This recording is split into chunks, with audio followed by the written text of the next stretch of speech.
Hi guys, welcome back to my channel. Today is a video I've been promising ever since I started BookTube back in October of last year, and that is a video all about my favourite book, which is The Handmaid's Tale by Margaret Atwood. Let's try and hold that so it doesn't have a glare. Yes, this I've mentioned a few times in a few different videos and tags and stuff. This is my favourite book. I think that's quite a difficult question for most people to answer based on the answers that I've seen on my Meet the Booktuber tag. Everybody seems to groan and then curse me, but for me it's been a very easy question since I was 16 and I read this for the first time. Now, for those that don't know, this book was written by Margaret Atwood in 1987, and it's a dystopian fiction. It's set in a world called Gilead, which used to be North America, and it's set in the not too distant future, and we follow a protagonist called Offred. Now, that's not her real name because in this world women have been divided into functions, so all of their rights have been taken away. They can't read, they can't write, they can't drive, they can't vote, they can't have jobs, they can't earn money, they can't own property.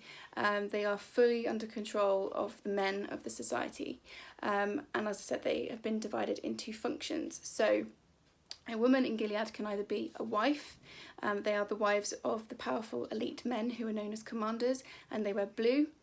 You can be a handmaid, they wear red, and they are used for breeding, so they are amongst the last of the fertile women because the fertility rate has dropped sharply, and now only a small handful of women are able to have babies. You can be a Martha, who are used as the cooks and cleaners, and just sort of general sort of housekeepers within the society. They wear green. You can be an aunt, who wear brown. They are used to control the handmaids and the lower sections of the female population. They have some rights that the other women don't have. So, for example, they're allowed to read and write, but they are still thoroughly under control of the male leaders. And you can also be classed as an unwoman. So those are the undesirables, the people that won't conform, and they are used to clean up toxic waste, dead bodies from the war, that kind of thing. And their general lifespan is about 2 to 3 years. So that's the kind of the hierarchy of the society. As I said, we are following Offred. That isn't her name. All women are renamed upon entering the Gileadian society. Handmaids take a patronymic, so that is a name that is based on the name of her commander. So they're given the first bit of, and then the second bit is the name of their commander. So she's literally of Fred. And all of the handmaids are given the same style of patronymic. So we in the book don't ever know her real name. Although I will talk a bit more about that in a minute when I talk about the TV show. And we follow her. She is in her third posting. Women are given 3 chances, handmaids are given 3 chances to breed. They are put into the commanders' homes with their wives, and they have to go through this horrific ceremony each month when they are fertile, on their fertile days, to try and have the commander's child. If they aren't successful after the 3rd time, they are declared unwomen and they're sent to the colonies where the toxic waste is, and as I said, their lifespan is short and brutal.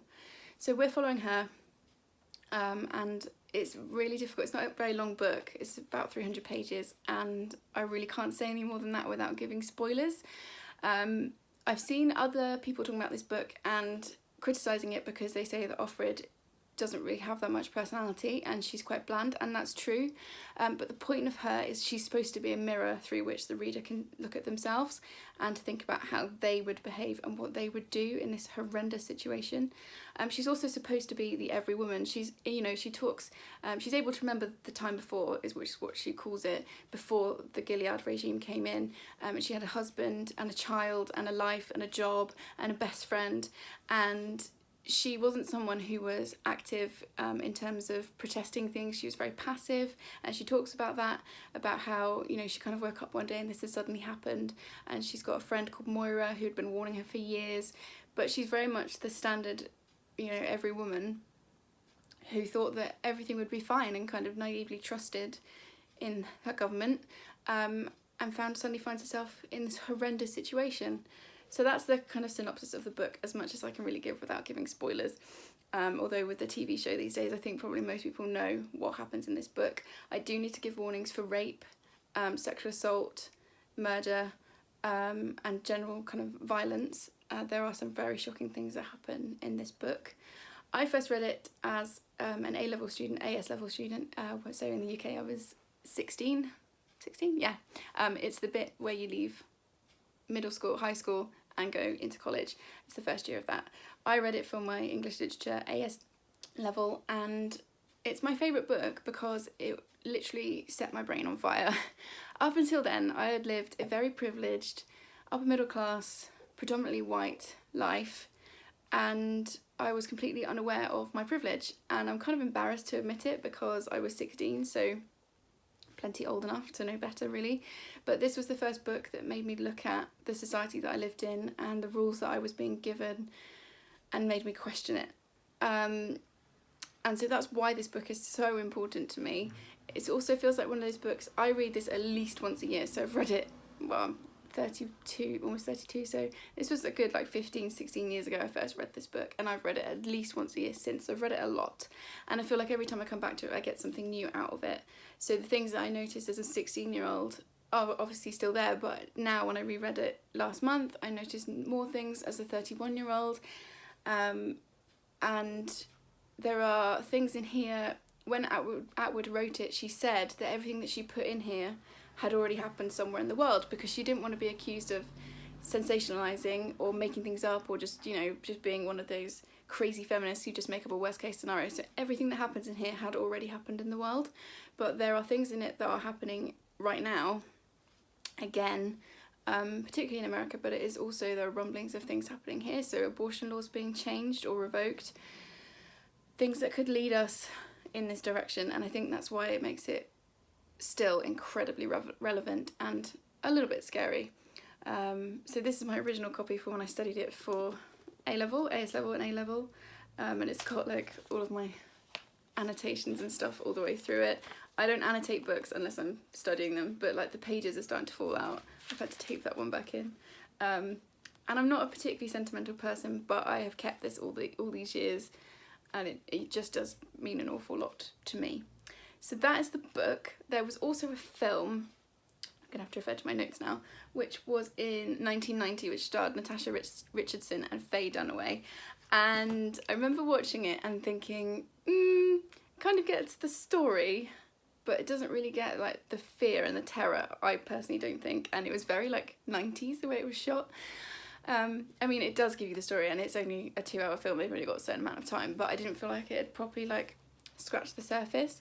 And then when I heard a few years ago they were going to do a TV series, I was really nervous, because I knew that it would be like a 10-part or 12-part series, so they'd have lots of time, and I was thinking, please don't mess this up. But I personally love the TV show. I think they've done an amazing job of casting it. They have changed some things. So in this, Serena Joy, the wife of Offred's commander, is very much older than Offred. They both are, the commander and the wife. In the TV series they're the same age, but actually I think that's really effective and gives a really interesting dynamic between Offred and Serena Joy, the wife. So I think they've done a fab job of casting it. It looks stunning. The first series and the second series I really enjoyed. The first series follows the plot of this book, and then from the second series onwards we are kind of off book. But one thing that they've done through all 3 series that's been really effective is they have taken direct passages from the book and put them into the TV series. So often when Offred is thinking and we're in her head, she's quoting directly. It's a direct quote from this book, which I thought was brilliant because it ties it together really well. For me, we're watching series 3 at the moment here in the UK, we're about halfway through. I'm not loving it. I feel like it's lost a lot of its terror, because the point is it's supposed to be scary, it's supposed to be a warning. I just don't feel like there's a lot of threat. And also I think we're 7 or 8 episodes in now. We've just had the Aunt Lydia backstory, and nothing's really happened. Like, the only real plot point happened in the first 5 minutes of episode 1, and everything else has just been really slow. But I'm hoping that it will pick up, because I really want to love it as much as the others. But first 2 seasons were awesome, and I would definitely recommend them. So one of the reasons I'm doing this video now is August is my birthday month. I turned 32 on the 28th of August, and so I thought I would run another competition, because I really enjoyed running the 100 sub competition earlier in the year. So the competition will be to win a copy of The Handmaid's Tale. I actually collect copies of The Handmaid's Tale. I've currently got 4. I thought I actually had more than this, so I'm clearly slacking. So I got this one, which is my original copy, which is a vintage classic, and it's so battered. You can also, I don't know if you can see here, but you can see where I've drawn in biro pen at some point, board in a lesson, just around the edge. But this is my favourite cover because I think it's really evocative, and it's that idea of that Offred is actually quite faceless. She's not really a whole person, she's for the reader to see themselves in. So yeah, I really love that cover. I've also got this one, which is another vintage edition. This one's been read because I've broken the spine, because I do that because I'm the worst. I'm not a massive fan of this cover, it's okay. But yeah, there's that cover. And then I've also got this massive beast. This has got loads of extra stuff in the back, which I haven't actually completely read yet. Again, I haven't read this. And actually this is Vintage Classics again. Clearly they just put out the nicest cover. I love this cover. I think it's gorgeous. Yeah, really creepy. And then I've also got one hardback edition, which is this copy. What are you? Can't see it. It's also got the most beautiful end pages, which is all the Handmaids. And if you take the cover off, it's beautiful naked hardback. And can you see the inlay there of the Handmaid? And then the spine. So those are all of my editions. What edition are you? Again, it's vintage. I should have known, really.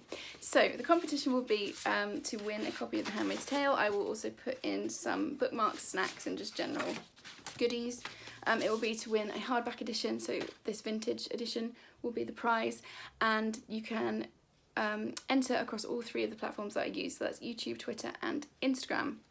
So to enter on YouTube, I want you to leave me a comment under this video with a book that changed you. So it doesn't have to be your favourite book, but just a book that made you think, or made you think in a different way, or opened your mind in some way, because for me this book is definitely that. This is definitely a book that changed me and that I continue to get a lot out of. So I want to know what yours is, because that interests me. So please leave me a comment below. You obviously need to be subscribed, which I will be checking. So that is how you can enter here. Over on Twitter, I will post the thumbnail of this video once it goes up.